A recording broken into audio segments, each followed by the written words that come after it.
C. Mengevaluasi penjajahan pemerintah Hindia Belanda. 1. Masa pemerintahan Republik Batav. Pada tahun 1795, terjadi perubahan di Belanda. Muncullah kelompok yang menamakan dirinya kaum patriot. Kaum ini terpengaruh oleh semboyan revolusi Prancis, liberté, kemerdekaan, egalite, persamaan, dan fraternité persaudaraan. A. Pemerintahan Herman Willem Daendels 1808 sampai 1811. Herman Willem Daendels sebagai Gubernur Jenderal memerintah di Nusantara pada tahun 1808 sampai 1811. Tugas utama Daendels adalah mempertahankan Jawa agar tidak dikuasai Inggris. Sebagai pemimpin yang ditunjuk oleh pemerintahan Republik Batav, Daendels harus memperkuat pertahanan dan memperbaiki administrasi pemerintahan. Daendels adalah kaum patriot dan berpandangan liberal. Ia kaum muda yang berasal dari Belanda yang sangat dipengaruhi oleh ajaran revolusi Prancis.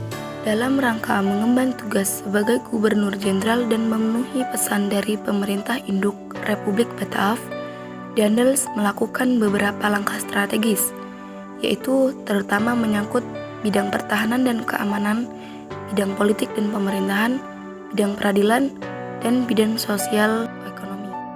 B. Pemerintahan Johnson 1811.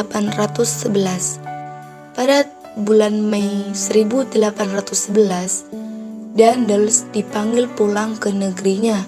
Ia digantikan oleh Jan Willem Johnson. Johnson dikenal seorang politikus berkebangsaan Belanda. Sebelumnya, Johnson menjabat sebagai Gubernur Jenderal di Tanjung Harapan, Afrika Selatan tahun 1802 sampai 1806. Pada tahun 1806, Johnson terusir dari Tanjung Harapan karena daerah itu jatuh ke tangan Inggris. Pada tahun 1810, Johnson diperintahkan pergi ke Jawa dan akhirnya menggantikan Daendels pada tahun 1811. Johnson mencoba memperbaiki keadaan yang telah ditinggalkan Daendels. Pada tanggal 4 Agustus 1811, sebanyak 60 kapal Inggris di bawah komando Raffles telah muncul di perairan sekitar Batavia. Beberapa minggu kemudian, tepatnya pada tanggal 26 Agustus 1811, Batavia jatuh ke tangan Inggris. Johnson berusaha menyingkir ke Semarang, bergabung dengan Legiun Mangkunegara dan prajurit-prajurit dari Yogyakarta serta Surakarta. Namun Johnson kemudian mundur ke Salatiga dan akhirnya menyerah di Tuntang. Penyerahan Johnson secara resmi ke pihak Inggris ditandai dengan adanya kapitulasi Tuntang yang ditandatangani pada tanggal 18 September 1811. 2. Perkembangan kolonialisme Inggris di Indonesia tahun 1811 sampai 1816. Pada tanggal 18 September 1811 merupakan tanggal dimulainya penjajahan atau kekuasaan Inggris di Indonesia atau Nusantara. Thomas Stafford Raffles kemudian diangkat menjadi penguasa oleh Lord Minto atau Raja Muda. Pusat pemerintahan kolonialisme Inggris di Indonesia berada di kota Batavia. Setelah menjadi penguasa baru di Hindia, Raffles kemudian melakukan langkah-langkah agar kedudukan Inggris di tanah jajahan lebih kuat. Raffles berpegang pada 3 prinsip dalam rangka untuk menjalankan pemerintahannya. Pertama, segala penyerahan wajib dan juga kerja rodi dihapuskan, kemudian digantikan dengan penanaman bebas oleh rakyat. Kedua, para bupati dimasukkan sebagai pembagian pemerintahan kolonial dan pemungutan pajak yang dilakukan oleh bupati dihapuskan. Yang ketiga, dalam kegiatan penanaman bebas, tanah merupakan milik pemerintah dan rakyat atau petani penggarap dianggap sebagai penyewa tanah. Akan tetapi, setelah itu Raffles tidak memiliki rasa balas budi dengan tidak simpati terhadap para tokoh yang membantunya mengusir Belanda. A. Kebijakan bidang pemerintah. Raffles dalam menjalankan tugasnya didampingi oleh para penasehat yang terdiri dari Mutinghe, Gillespie, dan Crasson. Jawa secara geopolitik dibagi menjadi 16 daerah karesidenan, dan Raffles mengambil strategi untuk menjalin hubungan baik dengan para penguasa yang membenci Belanda. Strategi pemerintahan Raffles ini dilakukan untuk mempercepat penguasaan Pulau Jawa sebagai tempat kekuatan untuk menguasai Kepulauan Nusantara.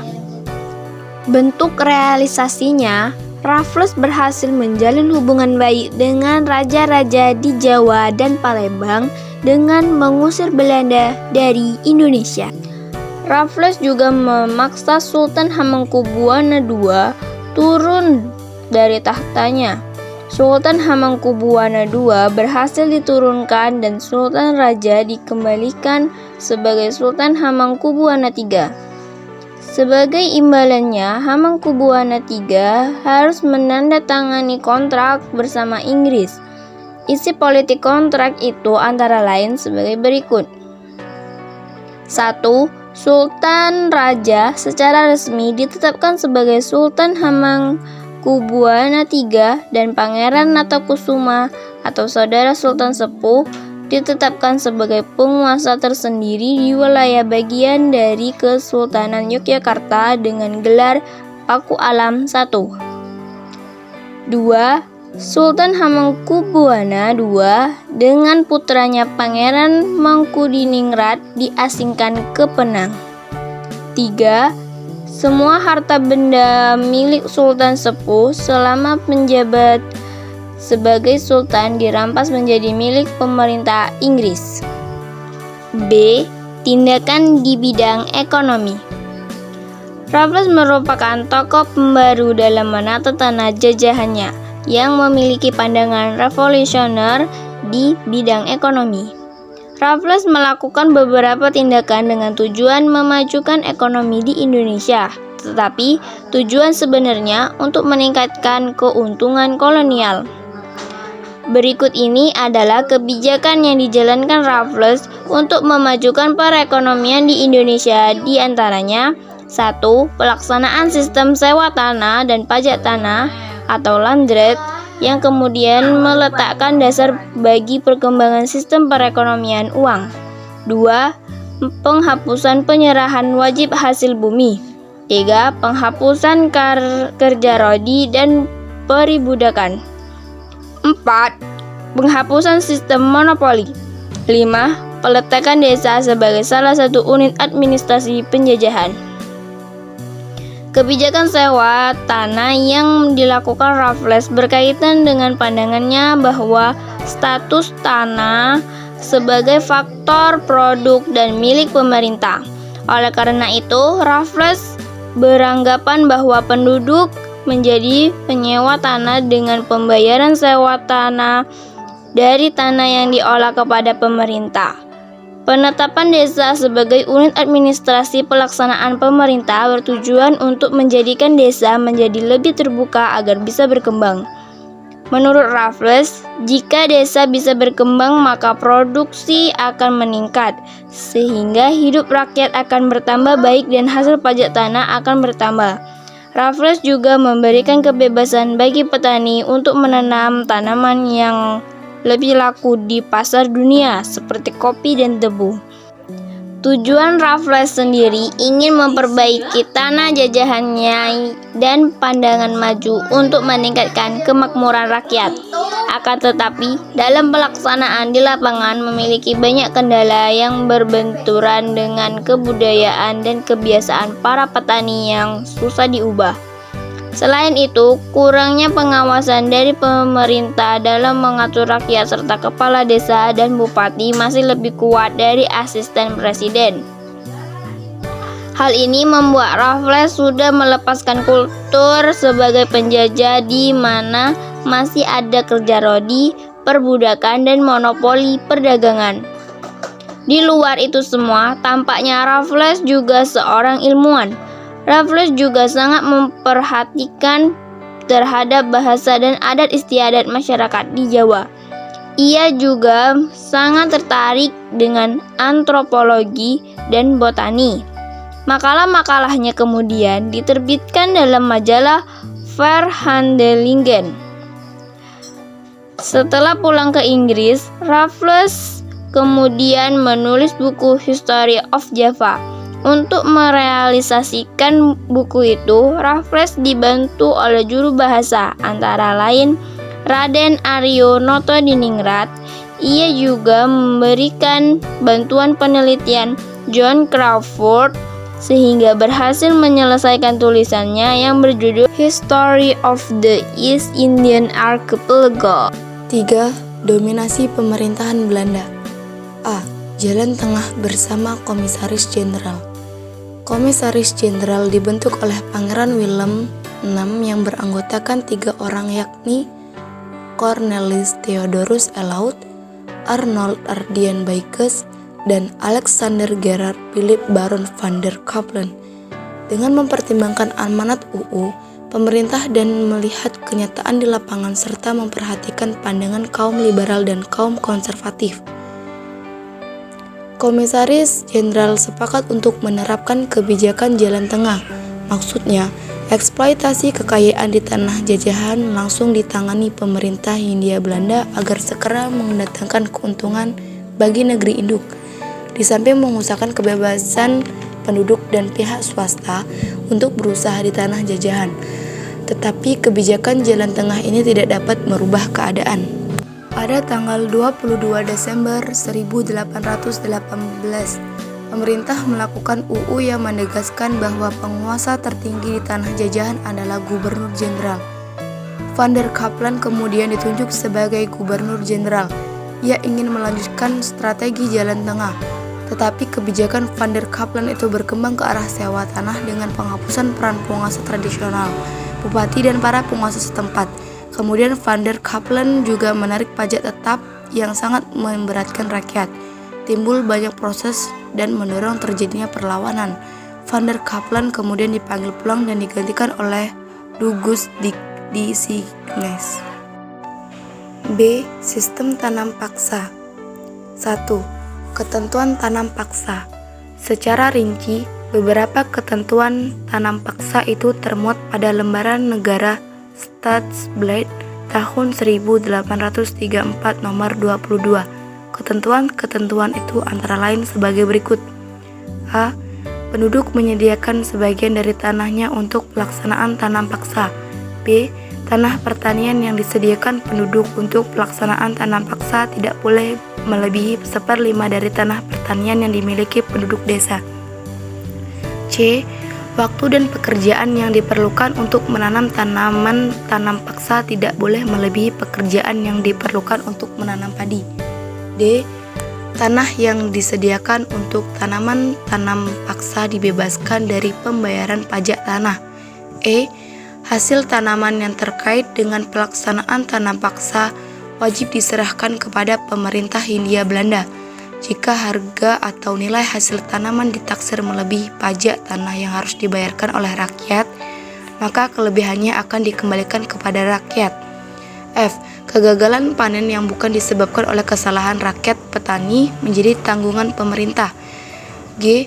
Penduduk desa yang bekerja di tanah-tanah untuk pelaksanaan tanam paksa berada di bawah pengawasan langsung para penguasa pribumi, sedang pegawai-pegawai Eropa melakukan pengawasan secara umum.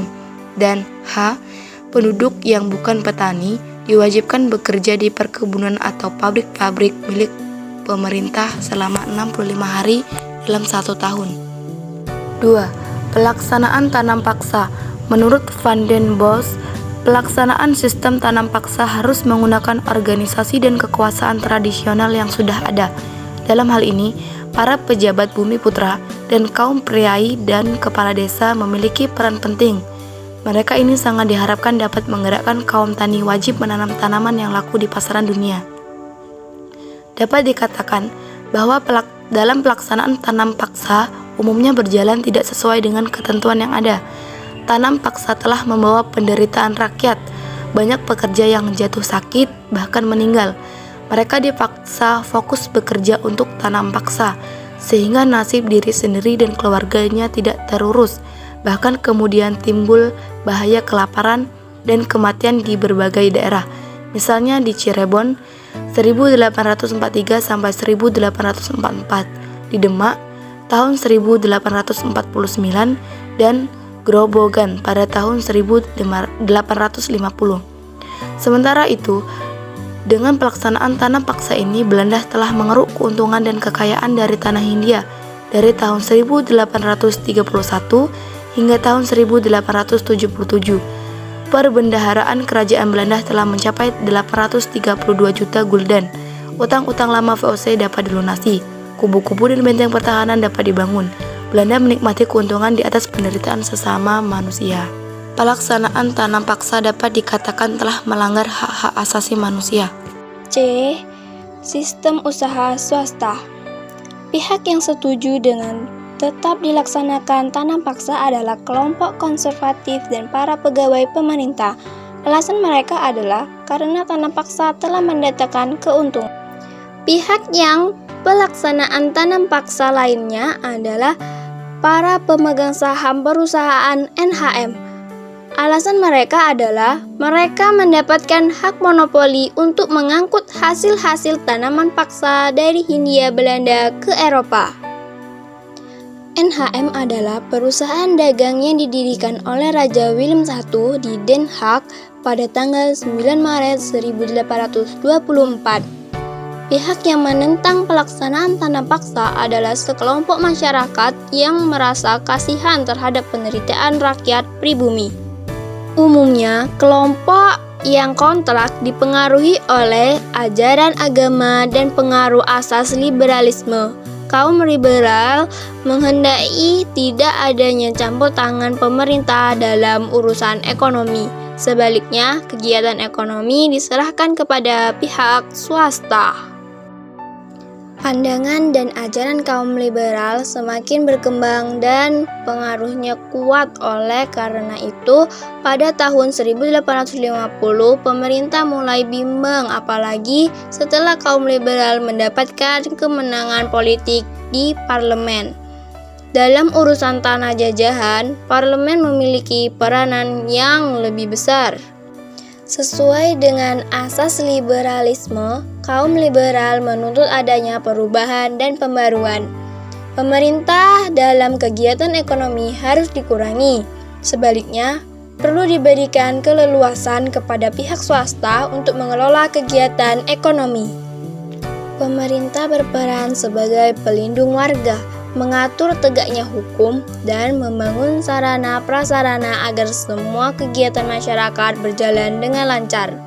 Akhirnya, pelaksanaan tanam paksa di Hindia Belanda diakhiri.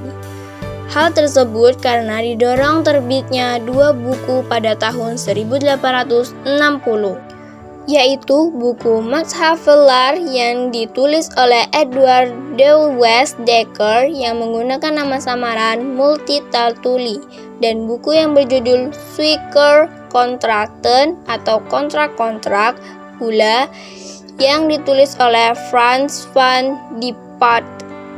Kedua buku tersebut mengkritik keras terhadap pelaksanaan tanam paksa.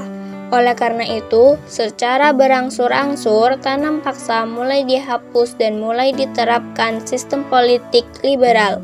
Hal tersebut juga didorong oleh isi kesepakatan dalam Traktat Sumatera 1871. Dalam Traktat Sumatera tersebut dijelaskan bahwa Belanda diberi kebebasan untuk meluaskan daerahnya sampai ke Aceh. Namun, sebagai imbangnya, Inggris meminta pada Belanda agar menerapkan ekonomi liberal sehingga pihak swasta termasuk Inggris dapat menanamkan modalnya di tanah jajahan Belanda di Hindia. Sistem usaha swasta adalah kebijakan pemerintah Belanda di Indonesia untuk menggantikan sistem tanam paksa yang banyak diprotes oleh kaum liberalis di Belanda. Pelaksanaan sistem usaha swasta di Indonesia dilakukan berdasarkan beberapa peraturan antara lain Undang-Undang Perbendaharaan, negara, undang-undang pula, dan undang-undang agraria. D. Perkembangan agama Kristen. Perkembangan agama Kristen di Indonesia secara garis besar dapat dikelompokkan menjadi dua, yaitu Kristen Katolik dan Kristen Protestan. Perkembangan agama Kristen ini tidak dapat dilepaskan dari kedatangan bangsa-bangsa Eropa ke Indonesia. Bersama gelombang kedatangan bangsa-bangsa Eropa seperti Portugis, Spanyol, datang pula para misionaris untuk menyebarkan agama Kristen di Indonesia. Aktivitas pelayaran dan perdagangan yang dilakukan orang-orang Eropa itu sudah menjangkau ke seluruh wilayah kepulauan Indonesia. Dalam kenyataannya, agama Kristen Katolik dan Kristen Protestan berkembang di berbagai daerah, bahkan di daerah Indonesia bagian timur seperti di Papua, daerah Minahasa, Timor, Nusa Tenggara Timur, juga daerah Tapanuli di Sumatera. Agama Kristen menjadi mayoritas. Perkembangan agama Kristen di Indonesia secara intensif terjadi saat pengaruh kekuasaan orang-orang Barat semakin kuat. Agama Kristen kemudian berkembang tidak hanya di Indonesia bagian timur, tetapi juga di berbagai wilayah seperti di Sumatera, Jawa, Kalimantan, Sulawesi. Bahkan di Jawa ada sebutan Kristen Jawa.